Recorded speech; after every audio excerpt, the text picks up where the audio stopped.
बिस्मिल्लाहिर्रहमानिर्रहीम। इय्याका नअबुदु व इय्याका नस्तईन। तो प्यारे दोस्तों, आज हम पढ़ेंगे डिफरेंशियल जियोमेट्री, जिसमें मोस्ट इम्पोर्टेंट टॉपिक्स हैं वो ये हैं। Topic number 1, regular curve and non regular curve. मतलब कि रेगुलर क्या होता है, नॉन रेगुलर कर्व क्या होता है, वो इंशाल्लाह ताला हम इस वीडियो में आज डिस्कस करेंगे डिटेल्स में। दूसरा नंबर, रीपैरामीटराइज कर्व। उसके बाद unit speed curve and non unit speed curve. फिर Frenet Serret apparatus for unit speed curve. ये जो टॉपिक्स है ना, ये मोस्ट इम्पोर्टेंट टॉपिक्स है डिफरेंशियल ज्योमेट्री में, जो ज़्यादातर इम्तिहान में पूछे जाते हैं सवाल, वो यही है। Frenet apparatus for unit speed curve और for non unit speed curve. उसमें हम मालूम करते हैं torsion of a curve, normal of a curve, binormal, kappa means curvature, tau, ये चीज़ हम उसमें मालूम करते हैं। फिर उसके बाद जो आखिरी टॉपिक से हम डिस्कस करेंगे सिंपल सरफेस। ठीक है दोस्तों, चलो आज हम स्टार्ट करते हैं रेगुलर कर्व। तो हमारा जो पहला टॉपिक है रेगुलर कर्व।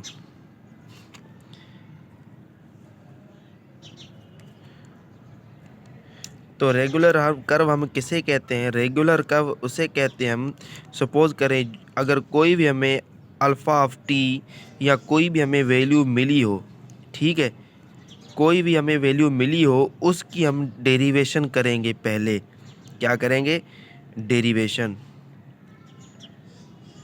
डैश करेंगे। उसके बाद हमें कोई भी जो इसकी पॉइंट्स मिली होंगी, ये टी के लिए हमें कोई भी पॉइंट क्वेश्चन में गिवन होगी, 0 होगी या 1 होगी या रियल या कोई नंबर्स भी हमें गिवन होगी, वो हम इस डेरिवेशन में पुट करेंगे।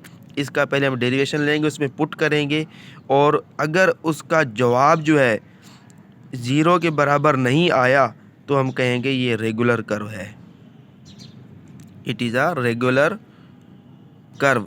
और अगर उसका जवाब जो है 0 के बराबर आ गया तो वो not a regular curve.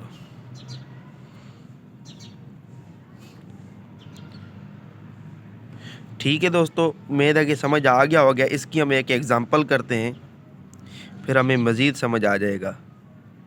Example है हमारे पास, check whether the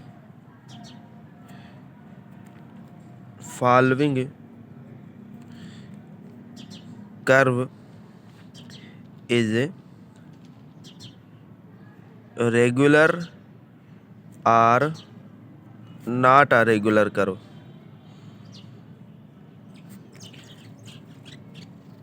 eight T is equal to 0।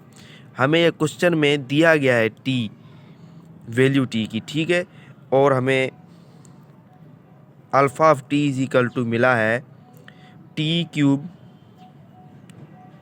Cube comma plus 4t comma t square comma 1।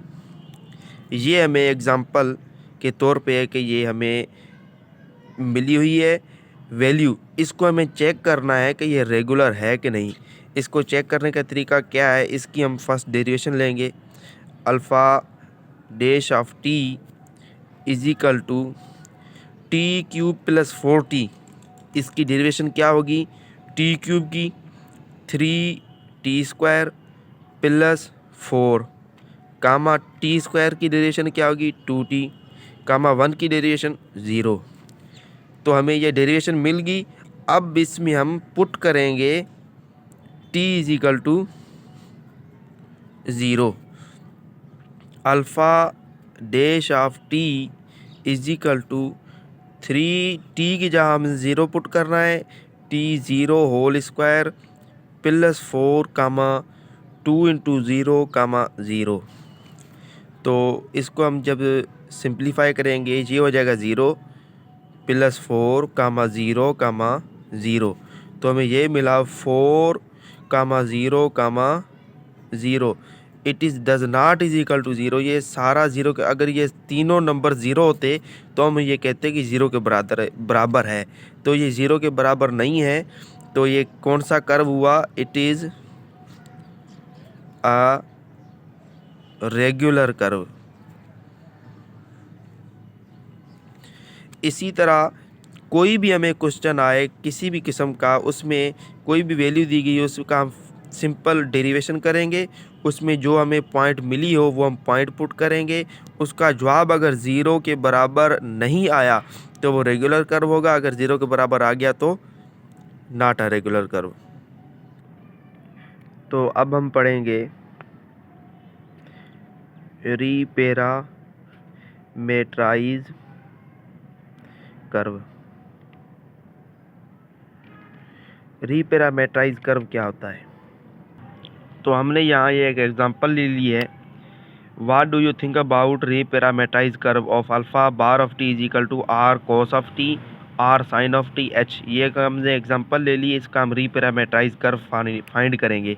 इसके लिए हम फर्स्ट ऑफ ऑल इसकी हम डेरिवेशन लेंगे।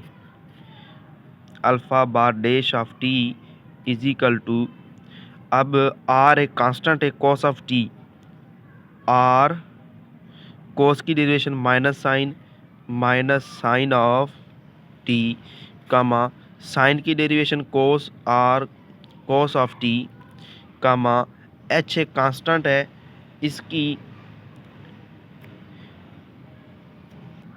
इसकी डेरिवेशन कुछ भी नहीं होगी, जस्ट एच ही रहेगी, क्योंकि हम जो डेरिवेशन कर रहे हैं विथ रेस्पेक्ट टू टी कर रहे हैं। ये cos of t sine of t, इसकी हम डेरिवेशन मालूम कर रहे हैं, लेकिन ये टी होता तो इसकी डेरिवेशन यहाँ पे ज़ीरो हो जाती, लेकिन ये एच है, इसकी डेरिवेशन एच ही रहेगी। तो डेरिवेशन करने के बाद हम इसका नॉर्मल फाइंड करेंगे, norm of this derivation alpha bar dash of t. Norm इसका कैसे फाइंड करते हैं? इन सारा का तीनों का स्क्वायर लेते हैं, उसको अंडर रूट में रख देते हैं, minus r sine of t whole square plus r cos of t whole square plus h whole square under root. ठीक है, तो हम आगे चलते हैं। इसका जब हम स्क्वायर रूट ख़त्म करेंगे, इसका स्क्वायर, तो ये बन जाएगा r square sine square t plus r square cos square t plus H square. तो हम यहाँ पे लिखते हैं ये alpha bar dash of t norm is equal to r square sine square t, sine square t plus r square cos square t plus H square under root. ठीक है, तो इसमें हम ये दोनों में आर ये सेम है, ये हम कॉमन ले लेते हैं, आर स्क्वायर ये बचेगा sine square of t plus cos square of t plus H square under root is equal to, हम जानते हैं कि sine square theta plus cos square theta is equal to 1 के बराबर है। तो ये सारा टर्म 1 के बराबर हो गया, बचा r square plus H square under root में, ये हमारा मिल गया इसका norm vector alpha bar dash of t upon d t is equal to this, हमें ये मिल गया। इसके बाद हम इसकी सपोज कर लेंगे ये जो नॉर्म वेक्टर है ये एस के बराबर है, s of T is equal to, इसकी हम इंटीग्रेशन करेंगे। रीपैरामेट्राइज होता है उसे कहते हैं रीपैरामेट्राइज, किसी एक वेरिएबल से दूसरे वेरिएबल में चेंज करना। तो इसको हम इंटीग्रेशन करेंगे, हम लिमिट ले लेंगे 0 से सपोज करते हैं टी तक, r square plus H square. इसकी हम जब इंटीग्रेशन करेंगे तो हम विथ रिस्पेक्ट टू टी कर रहे हैं, लेकिन यहाँ r square plus H square ये मान लेंगे कांस्टेंट है। कांस्टेंट को बाहर निकाल लेते हैं, R square plus H square under root into बीच में कुछ भी नहीं, एक बचा वन। वन की इंटीग्रेशन जो होगी वो वन की इंटीग्रेशन जो होगी वो समझ, ये टी के लिहाज से कर रहे हैं ना, उसको हम टी कह लेंगे। ठीक है, from limit 0 to t is equal to r square plus H square under root. अब हम ये लिमिट पुट करेंगे, ये टी की जगह पे टी सेम माइनस नीचे वाली limit r square plus H square under root into t की जगह पे 0, तो ये सारा टर्म 0 के बराबर हो जाएगा। हमारे पास बचा क्या, is equal to t r square plus H square is equal to s of t. तो ये हमारा रीपैरामीटराइज कर्व है।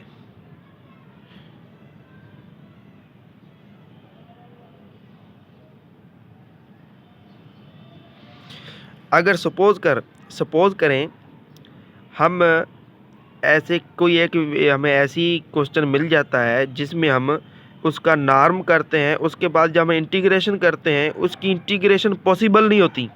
अंडर रूट में ऐसी वेरिएबल्स आ जाती हैं, ऐसे वैल्यूज़ आ जाते हैं जो इंटीग्रेशन पॉसिबल नहीं होती, उसमें हम जस्ट ये कह देंगे it is impossible to find reparameterize. ठीक है, तो अब हम अगले अपने टॉपिक पर चलते हैं। तो दोस्तों नेक्स्ट जो हमारा टॉपिक है वो है unit speed curve. Unit speed curve. तो यूनिट स्पीड कर्व क्या होता है? यूनिट स्पीड कर्व हम उसे कहते हैं, हमें कोई भी अल्फ़ा ऑफ टी मिला हो उसका हम डेरिवेशन करेंगे dash alpha of t upon d T और उसका हम नॉर्म लेंगे।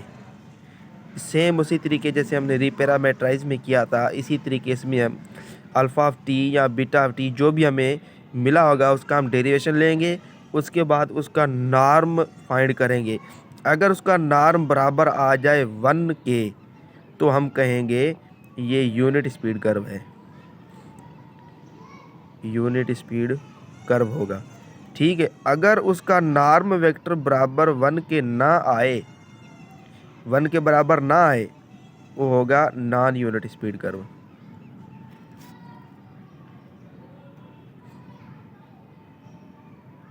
ठीक है, तो हम इसकी एक एग्जांपल करते हैं, फिर हमें मज़ीद समझ आ जाएगा कि कैसे ये यूनिट स्पीड कर्व है कि नहीं। हम एक एग्जांपल लेते हैं, show that alpha bar of T is equal to t 1,1 unit speed curve.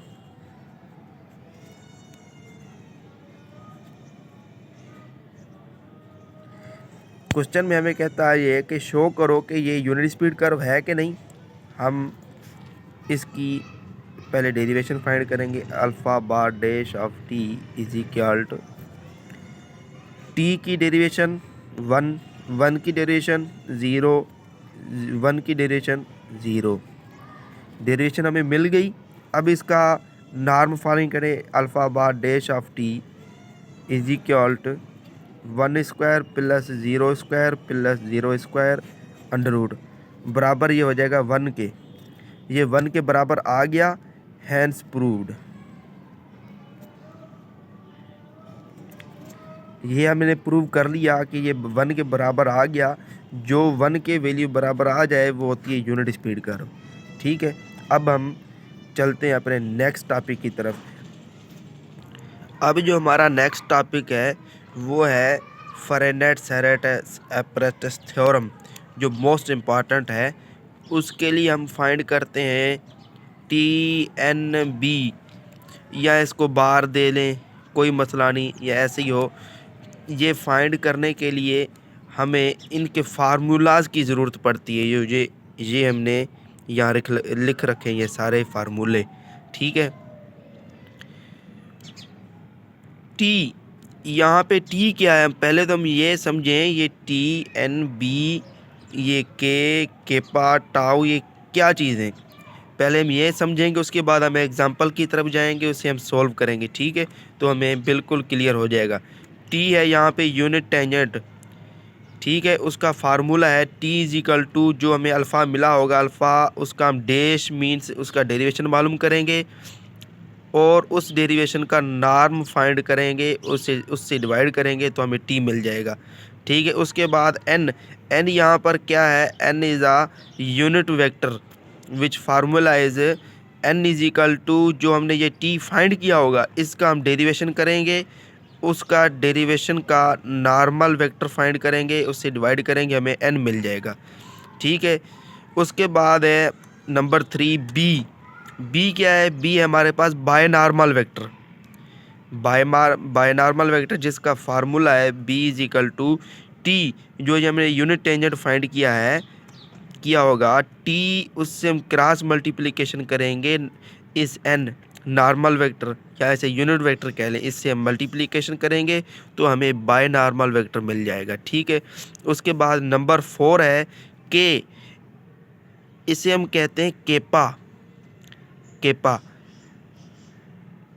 Curvature, ये होता है कर्वेचर, जिसे कहते हैं हम a measure of bending of a curve is called curvature, kappa formula is curvature is given by K is equal to T dash का norm, ये हम ये टी फाइंड करेंगे ना, जो किया होगा ये टी, हमें उसका डेरिवेशन का नॉर्मल वेक्टर जब कर लेंगे हमें केपा मिल जाएगा, means curvature.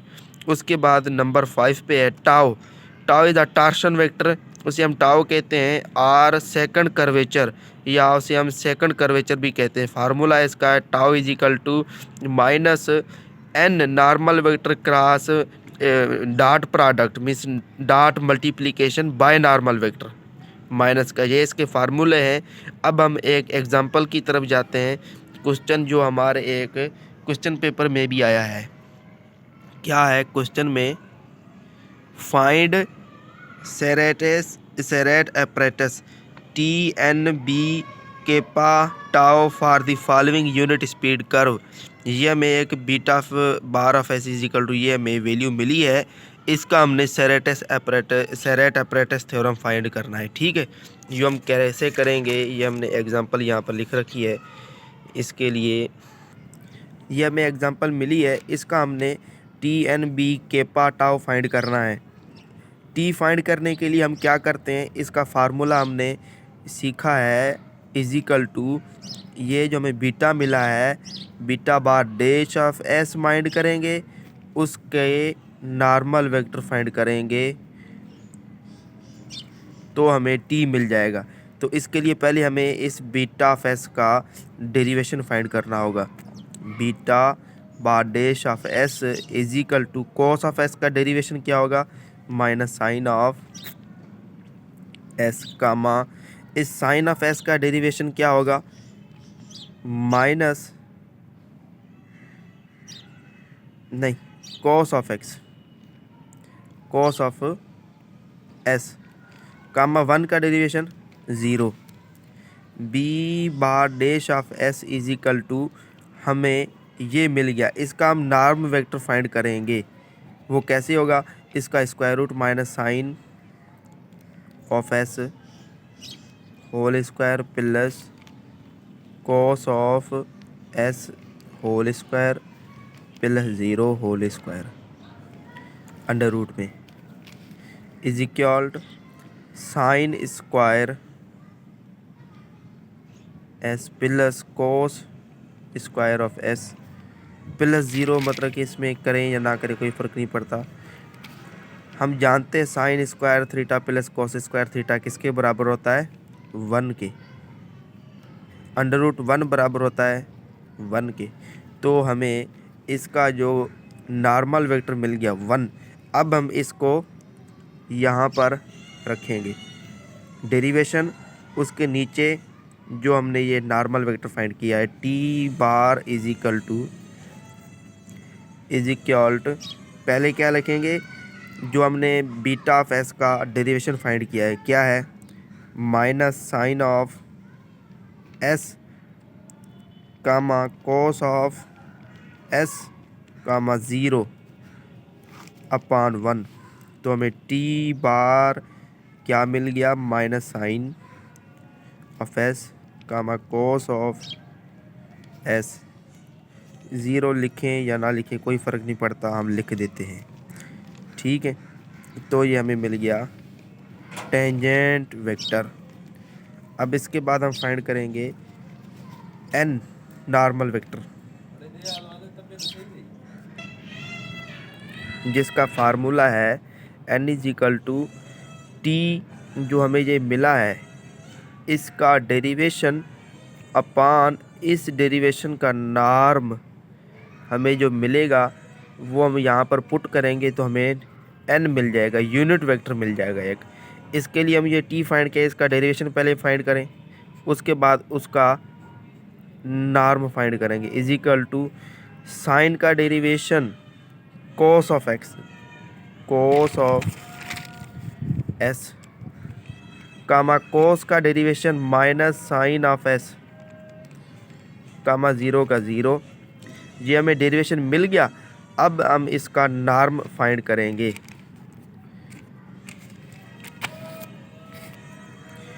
T dash norm is equal to minus cos of s whole square sine of s minus cos of s whole square plus minus sine of s whole square plus 0 whole square under root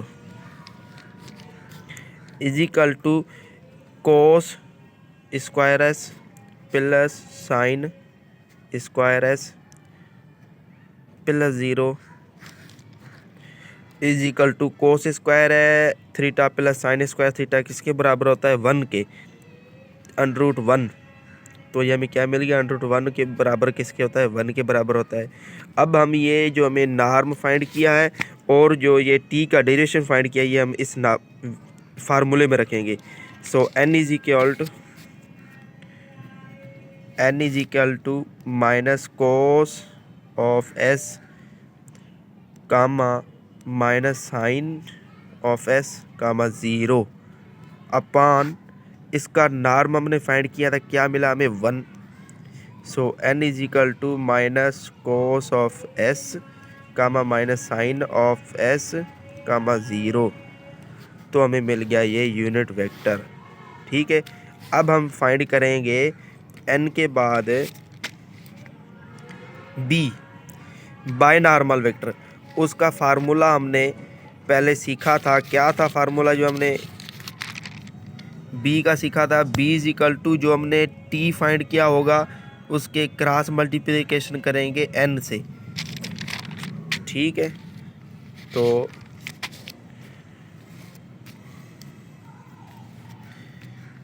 B is equal to by normal vector, ये है by normal vector is equal to tangent vector cross multiplication ना n unit vector, ठीक है। ये tangent vector, ये unit vector, इसकी हम cross multiplication करेंगे। तो b is equal to cross multiplication के लिए हमने डिटरमिनेंट इसका डिटरमिनेंट करना होगा, उसके ज़रिए हमें ये इसकी क्रॉस मल्टीप्लिकेशन मिलेगी। हम पहले t की वैल्यूज़ रखेंगे। t की वैल्यूज़ हमारे पास क्या है जो हमने फाइंड की थी, ये है minus sine of s cos of s 0 minus sine of s cos of s 0। तो ऊपर हमें कोई भी 3 वैल्यूज़ रख लेंगे, सपोज़ कर लें u v w रख लेते हैं। ये हमने t की वैल्यूज़ रख दी। इसके बाद हम रखेंगे n की। n क्या है हमारे पास, minus cos of s, minus cos of s, उसके बाद माइनस साइन उसके बाद 0। अब इसका डिटरमिनेंट कैसे फाइंड होता है, पहली वैल्यू उठाएंगे u, उसके साथ ये वाली हम छुपा देंगे, इनका क्रॉस मल्टीप्लिकेशन करेंगे, इसको इसके साथ माइनस इसको इसके साथ, ये 0 के साथ मल्टीप्लाई होगा 0 होगा, ये भी 0 हो जाएगा, मतलब ये हमें 0 मिला। फिर माइनस ये उठाएंगे v, इसके साथ ये रो ये कॉलम छुपा देंगे, बकाया ये मल्टीप्लाई होंगे आपस में, ये जब मल्टीप्लाई होगा तो 0 हो जाएगा, प्लस w। अब ये कॉलम और ये रो छुपा देंगे, ये आपस में मल्टीप्लाई करेंगे, minus sine of s into minus sine of s, sine into sine, sine square, minus into minus plus sine square of s, बीच में माइनस की निशानी, cos into minus cos, minus ये और ये माइनस प्लस हो जाएगा, cos into cos, cos square of s। तो हमें ये मिला is equal to b is equal to, हमें यहाँ पे 0 मिला, ठीक है, और ये भी हमें 0 मिला, और यहाँ पर हमें क्या मिला, sign square s plus cos square S में यहाँ पे हमें 1 मिला, ये हमें मिल गया बाय नॉर्मल वेक्टर, ठीक है। अब हम फाइंड करेंगे क्या, केपा का फार्मूला क्या बताया था आपको, केपा इज इक्वल टू, जो हमने टी फाइंड किया टेंजेंट वेक्टर, उसका डेरिवेशन का नॉर्मल वेक्टर फाइंड करेंगे तो हमें केपा मिल जाएगा। ये इस टी डैश का नॉर्मल वेक्टर तो हम पहले से ऑलरेडी फाइंड करके आए हैं, यहाँ पे ये देखें क्या मिला है 1, तो केपा हमें क्या मिल गया यहाँ पर 1, केपा इज इक्वल टू 1, ये भी हमें आंसर हो गया। अब हम फाइंड करेंगे tau torsion of a vector is equal to minus n dot b, जो हमने n फाइंड किया है उसका हम डॉट प्रोडक्ट करेंगे b से, इज इक्वल टू माइनस, अब हमें n क्या मिला हुआ है, n हमारे पास 0, देख लेते हैं n जो हमें यहाँ पर मिला है ये है minus cos of x sine of s 0, minus cos of s sine of s comma 0, इसके साथ मल्टीप्लिकेशन b की, b हमारे पास क्या है, ये है 0 0 1, 0 0 1, ये जब आपस में मल्टीप्लाई होंगे, कोस 1 0 के साथ मल्टीप्लाई होगा 0 हो जाएगा, ये 0 के साथ मल्टीप्लाई 0 हो जाएगा, जे भी जे, मतलब के सारे 0 0 0 हो जाएंगे। तो हमें टाउ टार्शन ऑफ वेक्टर क्या मिला 0 0 0 आंसर। तो ये इस तरह हमने फाइंड कर ले टाउ, ये सारे हमने फ़ारेनहाइट सेरेट एपरेटस फाइंड कर लिए एग्जाम्पल की मदद से। उम्मीद है कि आपको ये समझ आया होगा, ठीक है। तो मिलते हैं नेक्स्ट वीडियो में, जिसमें हम अब फाइंड करेंगे यही फ़ारेनहाइट एपरेटस थ्योरम फॉर, हमने किया था यूनिट स्पीड के लिए, ठीक है। अब हम करेंगे फॉर नॉन यूनिट स्पीड के लिए। तो तब तक मिलते हैं नेक्स्ट वीडियो में, तब तक अल्लाह हाफिज़।